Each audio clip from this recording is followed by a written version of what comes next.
የማይሆን ችግር ሁሌ ቡታጅራ በሄደ ቁጥር ነው ችግር የሚፈጠረው። ሲቀጥል ደግሞ ልክ የሱ እግር ቡታጅራን ሲረግጥ ይህን ቪዲዮ ለመልቀቅ ለምን አስፈለገ?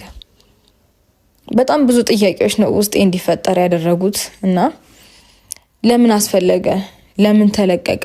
እስከዛሬ ሴት ነበረች ማለት ያላሳመኗት ነገሮች ካሉ አውርቻታለሁ ብላ አይደል ያለችው? ሶስታችንም ቁጭ ብለን አውርቻታለሁ አይደል ያለችው? ለምን እኔን አላወራችኝም? ያኔ አብረን ከሆነ እንድንሰራ የተስማማህ ነው። ለምን እኔ አላወራችኝም? እንደዛ እየተጠራጠረችኝ ከሆነ ለምንስ አላወራችኝም? ለምን እሱ ሲሄድ እንደዛ ማውራቱ ተፈለገ?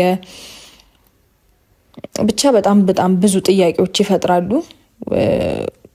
የተነገሩት የተባሉት ነገሮች በሙሉ ውስጤ በጣም ጥያቄዎች እንዲፈጠሩ ስላደረገ ይህንን ነገር እኔ ውስጤን መጀመሪያ ማረጋጋት እፈልጋለሁ። ከዚህ ችግር ውስጥ መውጣት እፈልጋለሁ። ከዛ በኋላ ነው ወደ ሌላው መፍትሄ መሄድ የምንችለው ማለት ነው። እና እንግዲህ አሁን አይ ቲንክ ከጠዋቱ 4 ሰዓት ሆኗል።